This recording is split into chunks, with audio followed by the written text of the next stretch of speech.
দুর্গাপুরের ভিরিঙ্গি শ্মশান কালী মন্দিরের বাৎসরিক পূজা এটা কিন্তু শুধু একটা উৎসব না, এটা আসলে একটা গভীর আধ্যাত্মিক অভিজ্ঞতা যা প্রতি বছর হাজার হাজার ভক্তকে টেনে আনে। তো চলুন আজ আমরা এই পূজার ভেতরের কথা, এর রহস্য আর মাহাত্ম্য নিয়ে একটু গভীরে যাই। কিন্তু প্রথমেই যে প্রশ্নটা মাথায় আসে সেটা হলো, একটা শ্মশান ভূমির ওপর তৈরি মন্দির কি করে এতটা শক্তিশালী আর জাগ্রত হয়ে ওঠে? চলুন এই রহস্যটাই আজ ভেদ করা যাক। তো এই পূজার আসল শক্তি বুঝতে হলে সবার আগে আমাদের মন্দিরটার অবস্থানটা বুঝতে হবে, কারণ এই জায়গার বিশেষত্বই কিন্তু এর শক্তির মূল উৎস। দেখুন, ভিরিঙ্গি কালীবাড়ি কিন্তু আর ৫টা সাধারণ মন্দিরের মতো নয়। এটা দাঁড়িয়ে আছে সরাসরি একটা শ্মশানের ওপর। ভাবুন একবার, এমন একটা জায়গা যেখানে জীবন আর মৃত্যুর চক্র এসে মিলে যায়। স্বাভাবিকভাবেই জায়গাটা আধ্যাত্মিকভাবে ভীষণ শক্তিশালী। আর এখানকার দেবীর আরাধনার একটা বিশেষ ব্যাপার আছে, সেটা হলো তার আসন। মা এখানে পূজিত হন এক পঞ্চমুণ্ডী আসনের ওপর।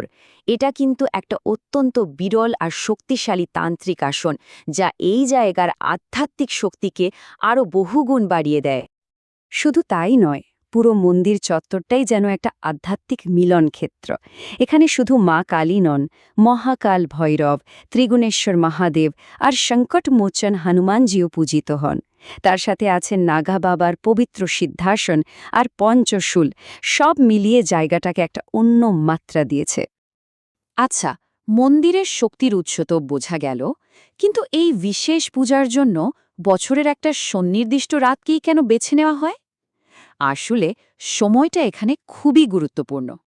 এই বাৎসরিক পূজাটা হয় দীপাবলি আর সাধারণ কালী পূজার ঠিক কিছুদিন পর, বাংলা ক্যালেন্ডার অনুযায়ী অগ্রহায়ণ মাসের অমাবস্যা তিথিতে।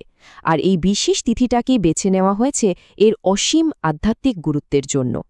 ভক্তদের মধ্যে গভীর বিশ্বাস যে অগ্রহায়ণ মাসের এই অমাবস্যায় মা কালীর আরাধনার জন্য বছরের সবচেয়ে শক্তিশালী রাত। মনে করা হয় এই রাতে সাধনা করলে তার ফল বহুগুণ বেড়ে যায়। আর ঠিক এই কারণেই এই রাতের গুরুত্ব এতখানি। চলুন এবার আমরা উৎসবের সেই মূল পর্বে প্রবেশ করি, যেখানে আসল আচার অনুষ্ঠানগুলো সম্পন্ন হয়। সব শুরু হয় ঠিক মধ্যরাতে, যখন চারদিক একদম নিস্তব্ধ হয়ে যায়। পুরোহিতরা মায়ের পূজা শুরু করেন, তারপর একটা বিশাল হোম যজ্ঞের আয়োজন করা হয়। আর সবশেষে আসে সেই মুহূর্তটা যার জন্য হাজার হাজার মানুষ অপেক্ষা করেন, শ্মশানের সেই পবিত্র প্রসাদ বিতরণ। একবার চোখ বন্ধ করে ভাবুন তো সেই রাতের দৃশ্যটা। হাজার হাজার ভক্ত গভীর শ্রদ্ধা আর ভক্তি নিয়ে মন্দির চত্বরে জড়ো হয়েছেন, আর ভোর পর্যন্ত ধৈর্য ধরে অপেক্ষা করছেন শুধু এই পবিত্র আচারের সাক্ষী থাকবেন বলে। অসাধারণ একটা পরিবেশ। আচ্ছা, ভিরিঙ্গের প্রসাদ কেন অন্য যে কোনো প্রসাদের থেকে আলাদা? কারণ এর বিশেষত্ব হল এটা তৈরি আর বিতরণ করা হয় ওই পবিত্র শ্মশানভূমিতেই। আর ঠিক এই জন্যই ভক্তরা বিশ্বাস করেন যে এই প্রসাদ অত্যন্ত শক্তিশালী আর মঙ্গলময়। এই উৎসবটা কিন্তু শুধু কিছু ধর্মীয় আচারের মধ্যে সীমাবদ্ধ নয়। চলুন এবার এর সাংস্কৃতিক পরিবেশ আর সমাপ্তি অনুষ্ঠান নিয়ে কিছু কথা বলা যাক।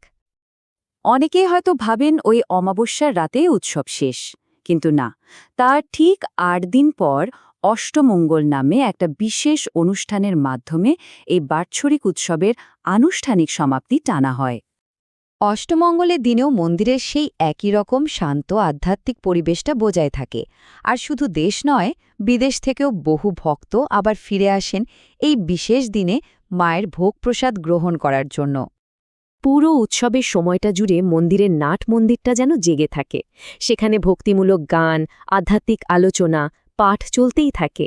তার সাথে অবিরাম মন্ত্র আর ঘণ্টার শব্দ মিলেমিশে একটা অদ্ভুত, সুন্দর, ভক্তিপূর্ণ পরিবেশ তৈরি হয়। এত কিছু জানার পর শেষ যে প্রশ্নটা মনে আসে তা হল, আজকের দিনেও কেন এই বাৎসরিক পুজো হাজার হাজার মানুষের কাছে এত গুরুত্বপূর্ণ? এর আসল উত্তরাধিকারটা ঠিক কি? আসলে ভিরিঙ্গির বাৎসরিক পূজা শুধুমাত্র একটা ধর্মীয় আচার নয়, এটা হলো গভীর ভক্তি, প্রাচীন তান্ত্রিক সংস্কৃতি আর একটা বিশাল জনসমাগমের এক অসাধারণ মিশ্রণ। আর এই তিনটে জিনিস মিলেই প্রতি বছর হাজার হাজার মানুষকে এক সুতোয় বেঁধে ফেলে। ভিড়িঙ্গির এই উৎসবটা আমাদের একটা কথা ভাবতে বাধ্য করে। আজকের এই আধুনিক পৃথিবীতেও আমাদের প্রাচীন ঐতিহ্যগুলো কি অদ্ভুতভাবে মানুষের জীবনে এত গভীর অর্থ আর সংযোগ তৈরি করে চলেছে, তাই না?